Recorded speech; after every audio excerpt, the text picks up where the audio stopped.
Welcome to Hero Villains. Today's battle, who do you think will win between Ancalagon and Cthulhu? On the other hand, Cthulhu is a cosmic entity created by HP Lovecraft in his horror novels. Often depicted as a giant tentacled creature, Cthulhu is part of the Great Old Ones and embodies chaos and madness. Cthulhu is said to sleep beneath the Pacific Ocean in the city of Relay, and its presence can drive humans insane. Before we dive into the analysis, please hit the subscribe button and remember to turn on notifications by clicking the bell icon. Thank you very much! After Eärendil journeyed to Valinor to convince the Valar to take action to overthrow Morgoth and save the helpless elves and Edain, a major turning point occurred. On the brink of defeat, Morgoth unleashed his ultimate weapon, a terrifying fleet of fire dragons led by Ancalagon the Black. In a fierce battle, Ancalagon faced Eärendil and his brave eagles. They eventually emerged victorious when Ancalagon was defeated and killed, marking the complete collapse of Morgoth's power. Now let's take a look at Eärendil's other formidable opponent, Cthulhu, a mysterious and terrifying entity from the depths of space. Cthulhu was a celestial being and is ranked among the Great Old Ones. This colossal being was born on the planet Vru, located in the 23rd Birth Nebula. Before invading Earth, he traveled to the planet Zoth to create his descendants.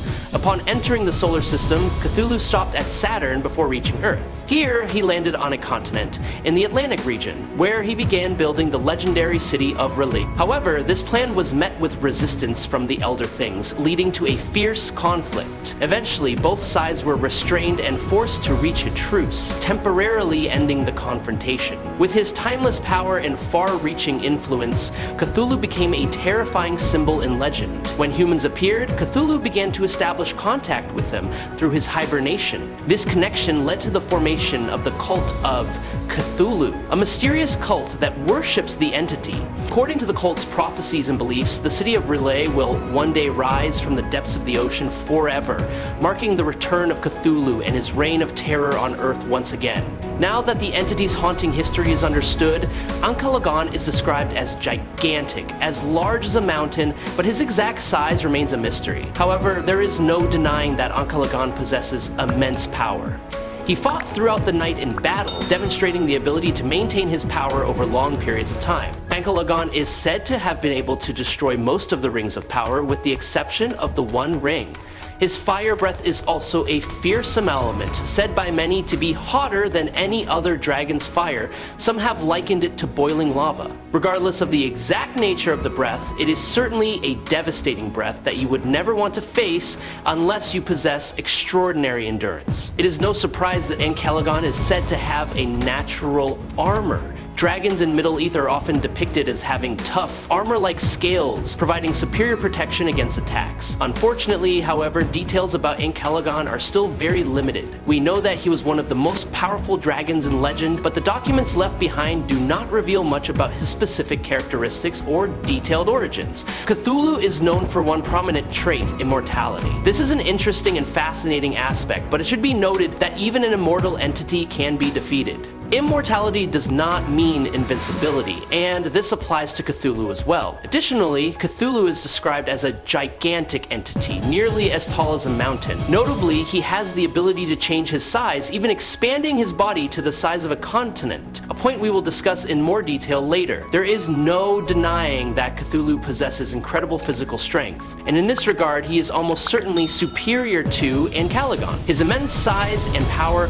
only add to the fear that Cthulhu inspires. Like Ancalagon, Cthulhu is also capable of flight. However, rather than simply moving through the sky, he is described as being able to travel through space, an ability that is far beyond the realm of possibility. This is not given much detail, but it does confirm Cthulhu's supernatural nature. Aside from immortality, one of his most notable abilities is the ability to alter the mind or nature of anyone who sees him. However, it is worth noting that there is currently no clear evidence that this ability affects larger entities other than humans. As far as is known, this ability seems to only be effective against humans, although many mysteries remain. Cthulhu possesses an incredible array of supernatural abilities, including plasma manipulation, shape-shifting, telepathic communication, the ability to summon dark forces, and more. These powers make him one of the most terrifying and powerful beings ever known. It is important to note that Cthulhu is not only a powerful being, but also a timeless symbol. Let's start with Ancalagon. As mentioned earlier, he is said to be as tall as a mountain. Some artwork even depicts Ancalagon with the lonely mountain resting under his hand, emphasizing the sheer size of the creature. However, that may be a bit of an exaggeration. In reality, Ancalagon's size is probably not that extreme. Estimates range from 100 to 300 meters long, and I think it's more likely to be around 200 meters. However, the question remains, exactly how big was Ancalagon? This remains a mystery, but Cthulhu's size anyway. Cthulhu is complicated. We don't know exactly what his standard size is, but many sources describe him as being as tall as a mountain.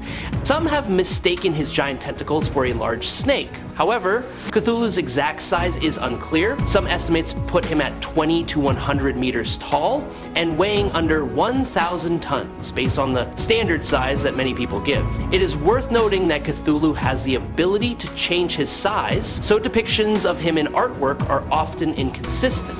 Some images show him beyond his normal size, becoming incredibly gigantic, adding to the mystery of this entity. But my intuition tells me that Cthulhu in this artwork must be at his maximum size, like the alternates, not his typical size. This is not accurate to his normal size. I think this is not the full image, because there is a boat below, off screen in this image. But either way, it is not accurate. This is the best I could find of Cthulhu's normal size, I guess you could say. But yes, we are quite happy with the size. Either way, Ancalagon has a huge size advantage when it comes to normal size. So Ancalagon wins the category unless Cthulhu changes his size. Ancalagon's combat experience has always been highlighted, but this time, let's give a little attention to Cthulhu. While we don't know much about all the battles Cthulhu has fought, one of his more notable encounters was with the Elder Things, an alien race that existed on Earth before Cthulhu arrived. I'm also pretty sure he fought the Elder Ones, although the details of these battles are unclear. However, Cthulhu has a fair amount of combat experience, which adds to his danger and unpredictability in battle. Subscribe to the channel, it helps us a lot, and you'll get to see awesome videos every day. You're the best. Thank you so much. Ancalagon, on the other hand, had a battle against Eärendil and the Eagles, and he lost. That was pretty much the only battle he fought. So the clear victory goes to Cthulhu. As for durability, although there is no clear information about Ancalagon's durability, it can be said that he is not as durable as other famous kaiju like Godzilla or Ghidorah. However, I imagine that Ancalagon is one of the most durable dragons in Middle-earth. Beyond these theories, we have no specific data. Although Ancalagon fell during the battle with the towers, this does not negate his durability, as he was able to fight all night, showing incredible stamina and physical strength, enough to fight for a long time without retreating. Cthulhu possesses incredible regenerative abilities, something that Ancalagon does not have. He can recover even from severe injuries, such as when he was hit by a ship. He survived and quickly recovered, even fusing back together at a crazy rate. However, while Cthulhu has a clear advantage in this category, we lack information on Ancalagon's durability. This makes it difficult to compare the two entities. Acknowledge the strength and durability of both, despite the lack of specific data on Ancalagon's durability. Yes, Ancalagon, as terrifying as he was a dragon created by Morgoth. Cthulhu, he may or may not have been a reincarnated lesser Maya, since Morgoth could not create life himself and could not provide souls to mere creatures, and Ancalagon was intelligent. It is possible that Morgoth ordered a lesser Maya to mate with his first dragon creature to accomplish this, but we do not know for sure. In any case, during the War of Wrath, Ancalagon was killed by Eärendil, who was half-elf, although he was empowered and supported by an airship and a Silmaril. As far as we know, Cthulhu is one of the ancients, and a godlike being, a Vala in its own right. Even if Cthulhu is like Ungoliant, an ancient spirit of the void, capable of binding even Morgoth with her webs, but still vulnerable to Balrogs, or like one of the more powerful Maiar. Cthulhu, however, is simply more powerful. Cthulhu is a great old one, and while he is best known for his earthly avatar sleeping in R'lyeh, his true nature exists in the void beyond all time and space. The void exists beyond the multiverse, which is infinite and contains an infinite number of universes, each containing an infinite number of dimensions. It also lies beyond beyond the Dreamlands, which contain an infinitely greater infinite and are completely beyond time and space. Even beyond the Dreamlands, which are a hierarchy of existences so far beyond the multiverse and the Dreamlands that to the lowest gate they appear to be fictional, illusory entities. Each gate surpasses the previous one to the same degree that the previous gate appears fictional to above it. The void lies beyond all gates to the extent that they all appear as a single, still point where all of time and space exist simultaneously. Cthulhu is a being of the void, and thus outside the gate to this extent, making him at least as much of the outside world as he is truly deep within the infinite. A common fan interpretation is that Ancalagon is nothing more than a colossal force of nature, a dragon so large that the tallest mountains in the world pale in comparison. In fan art, he is almost always depicted as monstrously large, and not a few fans believe that his death and fall from the sky was the reason, or at least a large factor, for the destruction and sinking of Beleriand, an entire subcontinent. In my personal canon, Ancalagon was the largest dragon of his time and of all time, but other dragons from the First Age were no slouches in size and power. It was probably no larger or heavier than Glaurung, who was killed by a man with a sword 3 or 4 times. Impressive as it was, the fact that it broke the Thangorodrim does not imply that it was larger than the mountains, because